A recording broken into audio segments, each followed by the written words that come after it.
Assalamualaikum warahmatullahi wabarakatuh. Kaifa halukum? Bi khairin walhamdulillah. Kembali lagi bersama Ustazah Dia. Seperti biasa di hari Kamis kita akan belajar pelajaran tematik IPA. Sebelum kita belajar, marilah kita membaca lafaz basmalah dan disambung doa belajar. Bismillahirrahmanirrahim. Rabbi zidni ilma warzuqni fahma wa amalan mutaqabbalan ya arhamar rahimin. Amin ya rabbal alamin. Minggu lalu kita sudah belajar tentang organ-organ pada sistem peredaran darah manusia. Hari ini kita akan belajar proses peredaran darah manusia. Materi hari ini bisa anak ustazah lihat di buku tema 4, subtema 2. Setelah mempelajari materi hari ini, anak-anak ustazah diharapkan mampu menjelaskan proses peredaran darah pada manusia. Selain itu, setelah mempelajari materi hari ini, anak-anak ustazah juga diharapkan memiliki karakter-karakter sebagai berikut. Yang pertama, menghafal, memahami Asmaul Husna, yaitu Al-Khaliq, Allah Maha Pencipta. Yang kedua, membiasakan diri berzikir atau mengingat Allah. Yang ketiga, mengenal dan berlatih bersikap percaya diri. Yang keempat, gemar membaca, menulis, dan bercerita. Yang kelima, belajar mengaitkan Al-Quran dengan kehidupan sehari-hari. Pelajaran kita hari ini juga akan berhubungan dengan ayat yang akan ustazah sampaikan, yaitu dari surah Qaf ayat 16. Allah Subhanahu wa taala berfirman, "Dan sesungguhnya kami telah menciptakan manusia dan mengetahui apa yang dibisikkan oleh hatinya, dan kami lebih dekat kepadanya daripada urat lehernya." Dari ayat ini dapatlah kita ketahui bahwa Allah itu lebih dekat kepada kita daripada urat leher kita. Urat leher di sini adalah pembuluh vena, yaitu pembuluh yang membawa darah dari seluruh tubuh kembali ke jantung. Begitu pentingnya lah pembuluh vena ini. Maka Allah mengumpamakan dekatnya Allah itu lebih dekat daripada urat leher kita. Oke, nah ustazah, sebelum ustazah menjelaskan tentang proses peredaran darah pada manusia, ustazah mau menjelaskan dulu sedikit tentang pembuluh darah dan jantung. Minggu lalu kita sudah belajar bahwa ada 3 jenis pembuluh darah, yaitu pembuluh vena, pembuluh arteri, sama pembuluh kapiler. Di sini ustazah akan menjelaskan dulu jenis-jenis dari pembuluh vena sama pembuluh arteri, supaya anak ustazah nanti ketika belajar proses peredaran darah pada manusia, anak ustazah nggak bingung ya. Jadi pembuluh vena sama pembuluh arteri itu ada jenis-jenisnya. Kalau pembuluh kapiler cuma satu aja, pembuluh kapiler. Oke, kita akan bahas pertama dulu pembuluh vena. Ustazah ingatkan kembali ya, pembuluh vena adalah pembuluh yang mengalirkan darah kaya karbon dioksida, berarti darah yang kotor, dari seluruh tubuh kembali ke jantung. Jadi dia balik ke jantung. Pembuluh vena ini disimbolkan dengan warna biru karena darahnya itu kekurangan oksigen ataupun dia itu kaya karbon dioksida, makanya dia disimbolkan dengan warna biru. Ada 4 jenis pembuluh vena, yaitu yang pertama namanya vena cava. Vena cava ini adalah pembuluh vena yang ukurannya paling besar di dalam tubuh. Jadi dia nanti yang akan membawa darah yang kaya karbon dioksida, darah kotor dari seluruh tubuh untuk kembali ke jantung. Kemudian ada namanya yang kedua pembuluh vena. Pembuluh vena ini adalah pembuluh vena yang ukurannya sedang. Kemudian yang ketiga ada namanya venula, yaitu pembuluh darah vena yang ukurannya paling kecil. Jadi nanti anak-anak ustazah, pembuluh darah itu mirip seperti pohon. Ya, pohon itu kan punya cabang. Cabang pohon punya cabang sampai dia kecil. Seperti itu juga lah pembuluh darah yang paling besar, ibaratnya batangnya itu namanya si vena cava. Kemudian cabangnya namanya vena. Kemudian ranting yang kecil-kecil namanya venula. Dan yang keempat ada namanya vena pulmonalis. Kan pembuluh vena itu membawa darah yang kaya karbon dioksida dari seluruh tubuh kembali ke jantung. Kecuali namanya vena pulmonalis. Dikecualikanlah si vena pulmonalis. Vena pulmonalis ini dia membawa oksigen dari paru-paru kembali ke jantung. Oke, nah Ustazah? Jadi tolong diingat, kalau pembuluh vena itu semuanya membawa darah kaya karbon dioksida dari seluruh tubuh ke jantung, kecuali vena pulmonalis. Vena pulmonalis ini dia malah membawa oksigen dari paru-paru menuju jantung. Oh ya, nah Ustazah, di sini ada tulisannya pulmonalis. Pulmo dalam bahasa biologi artinya paru-paru. Jadi vena pulmonalis ini adalah vena yang baru pulang dari paru-paru. Kira-kira ngapain dia baru pulang dari paru-paru? Apa yang dibawanya Ustazah? Yang dibawanya adalah oksigen. Jadi pasti dia punya tujuan. Baru pulang dari paru-paru, kira-kira bawa apa? Oleh-olehnya apa? Oleh-olehnya adalah oksigen. Oke, kita lanjut ke pembuluh arteri. Pembuluh arteri ini adalah pembuluh yang mengalirkan darah kaya oksigen dari jantung ke seluruh tubuh. Pembuluh arteri ini disimbolkan dengan warna merah karena dia banyak mengandung oksigen. Anak Ustazah masih ingat kan tentang sel darah merah? Sel darah merah itu dia nanti punya namanya hemoglobin. Hemoglobin ini nanti dia mengikat oksigen. Semakin banyak oksigen yang diikatnya, maka semakin merahlah sel darah merah ini. Oke? Jadi pembuluh arteri ini ada 4 jenis juga. Yang pertama namanya aorta. Aorta ini adalah pembuluh arteri yang ukurannya paling besar. Jadi dia adalah batangnya pembuluh arteri. Dia yang paling besar. Jadi kalau kita ibaratkan sebagai pohon, si aorta adalah batangnya. Kemudian cabangnya yang berukuran sedang namanya arteri. Dan terakhir, yang paling kecil itu ranting-rantingnya namanya adalah arteriol yang berukuran kecil. Dan yang keempat, namanya arteri pulmonalis. Ada vena pulmonalis, ada arteri pulmonalis. Ayo kita artikan dulu. Di sini namanya arteri pulmonalis, berarti dia membawa darah menuju paru-paru. Arteri pulmonalis, pembuluh darah yang membawa darah menuju paru-paru. Ya, kalau pada umumnya arteri ini membawa darah yang kaya oksigen, beda dengan arteri pulmonalis, dia malah membawa darah yang kaya karbon dioksida atau darah kotor dari jantung ke paru-paru. Pasti adalah tujuannya kenapa dia pergi membawa darah kaya karbon dioksida itu ke paru-paru. Kira-kira apalah tujuannya? Ya, benar sekali, dia mau menukarkan darah yang kaya karbon dioksida ini dengan darah yang kaya akan oksigen di paru-paru. Jadi perginya nanti dia pakai arteri pulmonalis. Pulangnya pakai apa Ustazah? Pulangnya lah dia nanti pakai vena pulmonalis. Iya. Oke, di sini Ustazah mau tampakkan dulu seperti apalah aorta, arteri, arteriol, kemudian si vena cava, vena dan venula. Dari pembuluh arteri ya, bisa Ustazah lihat ya, pembuluh arteri ukurannya ya lumayan besar lah, sedang lah. Kemudian semakin mengecil dia namanya pembuluh arteriol. Kemudian pembuluh vena berukuran sedang. Kemudian nanti semakin mengecil namanya pembuluh venula.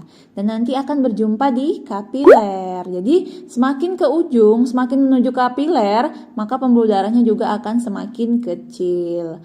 Ustazah, vena cava sama aortanya mana Ustazah? Iya, gambarnya ada di sini.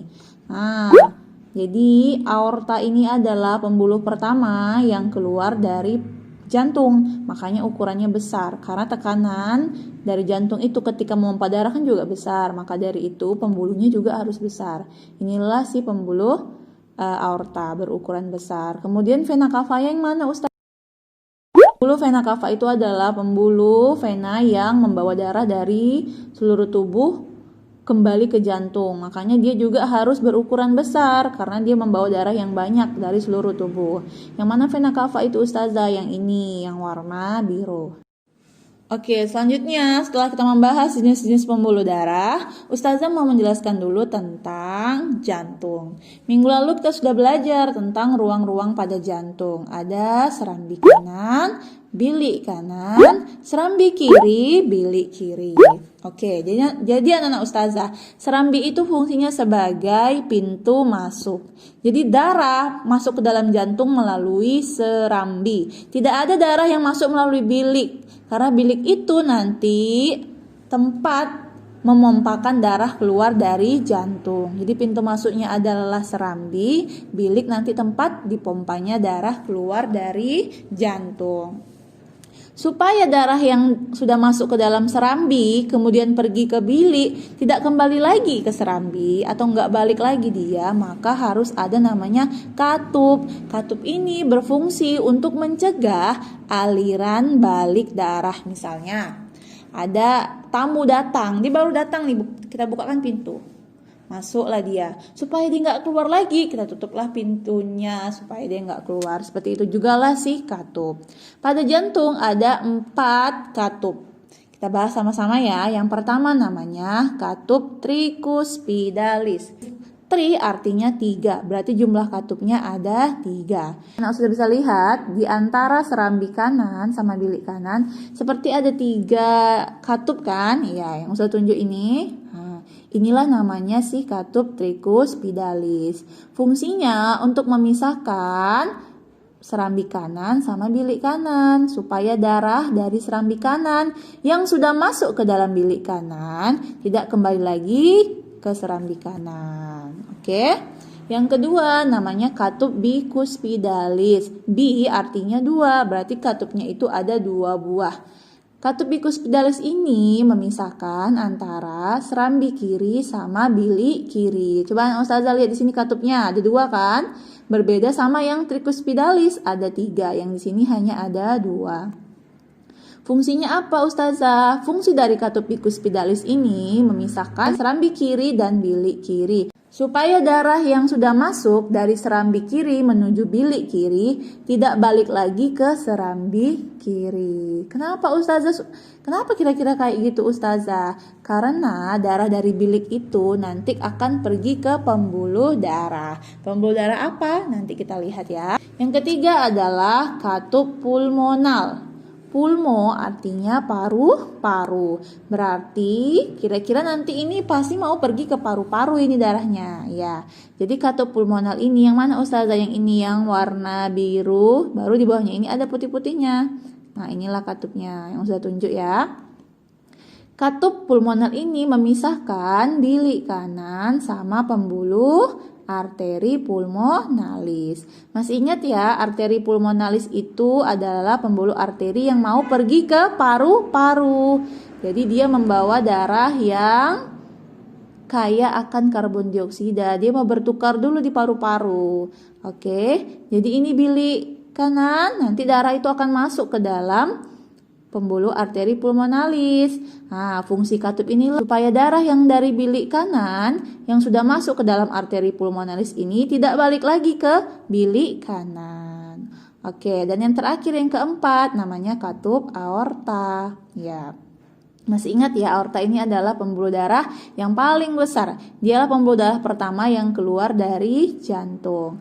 Lihat, nah di sini warna merah dia aortanya, kemudian di sini ada warna putih. Inilah katupnya. Fungsinya untuk memisahkan bilik kiri dengan pembuluh aorta. Jadi nanti darah yang sudah masuk dari bilik kiri menuju pembuluh aorta tidak balik lagi ke bilik kiri karena sudah ditutup jalannya. Maka nanti darah ini akan pergi menuju seluruh tubuh. Selanjutnya, Ustazah akan menjelaskan tentang bagaimana cara jantung bekerja.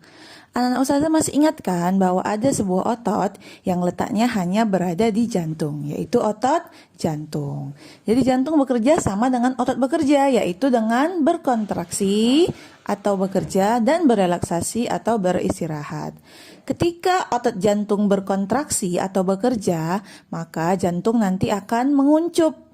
Dan darah akan dipompakan dari bilik keluar dari jantung. Sedangkan ketika jantung berelaksasi, kembali bentuknya ke posisi semula, maka darah akan masuk ke dalam jantung melalui serambi. Seperti itulah cara kerja jantung. Sistem peredaran darah pada manusia ini ada 2 jenis. Ada peredaran darah kecil, kemudian peredaran darah besar. Yang pertama kita akan bahas peredaran darah kecil. Kenapa dinamakan peredaran darah kecil Ustazah? Karena peredaran darah ini jaraknya singkat. Jadi peredaran darah kecil ini membawa darah dari jantung ke paru-paru dan kembali lagi ke jantung. Nah, singkat jaraknya kan, dari jantung, paru-paru, balik lagi ke jantung. Kira-kira Ustazah, apalah fungsi dari darah itu pergi dari jantung ke paru-paru? Coba dulu jawab, kira-kira apa fungsinya? Apa tujuannya pergi ke paru-paru? Ya, benar sekali, that's right. Jadi dia itu mau menukarkan darah. Darah yang dibawa dari jantung itu yang kaya karbon dioksida. Pergilah ke paru-paru. Untuk apa Ustazah? Untuk bertukar. Datangnya bawa karbon dioksida, pulang bawa oksigen. Sama kayak gini nah Ustazah, ada cerita. Jadi ada orang yang pergi sholat Jumat, dia pakai sendal yang jelek seperti itu, sendal yang jelek. Pas pulang, dia pakai sendal yang bagus. Mirip seperti itulah peredaran darah kecil. Pas pergi, dia membawa darah yang kaya karbon dioksida. Pas pulang, membawa darah yang kaya oksigen. Oke? Ini tujuan dari peredaran darah kecil, menukarkan darah yang mengandung karbon dioksida dengan darah yang mengandung oksigen di paru-paru. Secara umum seperti itulah perjalanan peredaran darah kecil, namun Ustazah akan membahasnya secara lebih dalam. Oke, jadi sistem peredaran darah kecil ini dimulai dari bilik kanan. Jadi semua sistem peredaran darah dimulai dari bilik ya, nah Ustazah. Tidak ada dari serambi, karena serambi itu hanya sebagai pintu masuk. Dari bilik kanan, darah akan dipompakan menuju pembuluh arteri pulmonalis. Arteri pulmonalis, pembuluh arteri yang mau pergi ke paru-paru. Oke, maka dia akan pergi, dia membawa karbon dioksida sampai di kapiler paru-paru, maka akan terjadi pertukaran gas. Gas karbon dioksida yang dibawa oleh arteri pulmonalis akan diberikan ke paru-paru, kemudian dikeluarkan melalui proses pernafasan. Kemudian gas oksigen yang kita hirup, yang masuk ke paru-paru akan kita bawa pulang menggunakan vena pulmonalis. Jadi ketika pergi membawa karbon dioksida oleh arteri pulmonalis sampai paru-paru ditukar. Pulangnya vena pulmonalis akan membawa darah yang mengandung oksigen. Nanti akan masuk ke serambi kiri. Seperti itulah sistem peredaran darah kecil. Selanjutnya yang kedua namanya peredaran darah besar. Jadi udah tau lah ya kenapa dikatakan peredaran darah besar. Karena dia ini perjalanannya lumayan jauh. Dia dari jantung ke seluruh tubuh dan akan kembali ke jantung. Kira-kira apa tujuannya Ustazah? Darah itu pergi ke seluruh tubuh. Ya, that's right. Jadi dia itu membawa darah yang kaya oksigen ke seluruh tubuh. Untuk apa oksigennya Ustazah? Untuk melakukan pembakaran zat-zat makanan. Jadi oksigen ini diperlukan untuk membakar zat-zat makanan sehingga bisa menjadi energi. Maka dari itulah sistem peredaran darah, sistem pernafasan sama sistem pencernaan ini saling berhubungan. Jadi tujuan dari peredaran darah besar ini adalah menukarkan darah yang mengandung oksigen dengan darah yang mengandung karbon dioksida dari seluruh tubuh. Ustazah akan jelaskan secara lebih lengkapnya ya. Secara umumnya itu dari jantung ke seluruh tubuh balik ke jantung. Secara lengkapnya akan Ustazah jelaskan. Kita sambung dari peredaran darah kecil yang tadi ya. Di peredaran darah kecil dia berakhir di serambi kiri. Ya, setelah itu baru nanti darah akan masuk ke bilik kiri.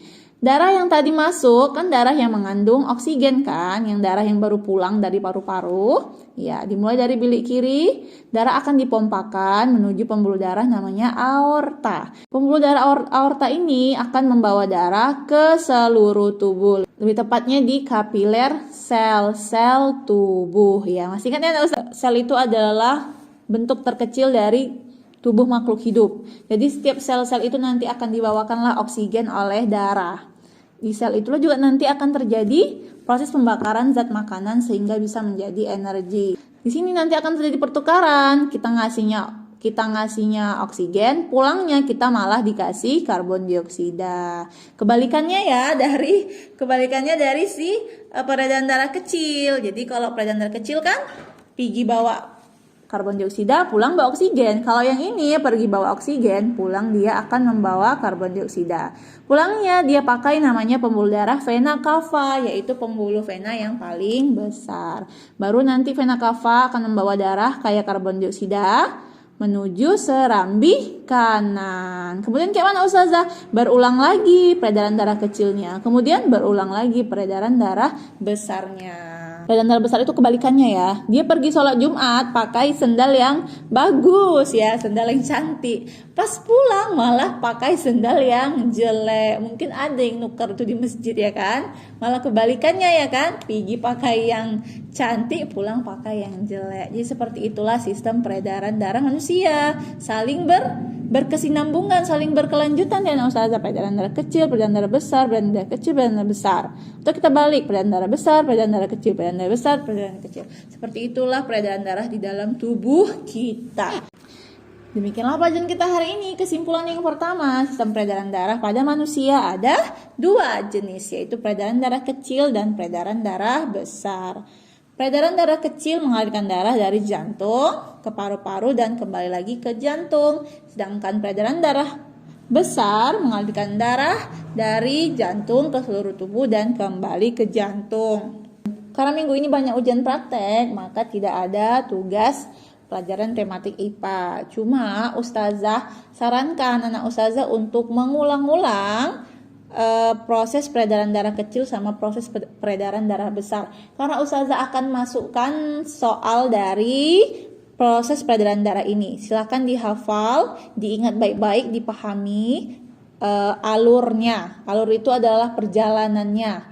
Perjalanan peredaran darah kecil, perjalanan peredaran darah besar. Oke, Ustazah, demikianlah pelajaran kita hari ini. Oh ya, Ustazah lupa, Happy Teachers Day untuk seluruh guru di Indonesia. Ya, Ustazah buat videonya ini di Hari Guru. Oke.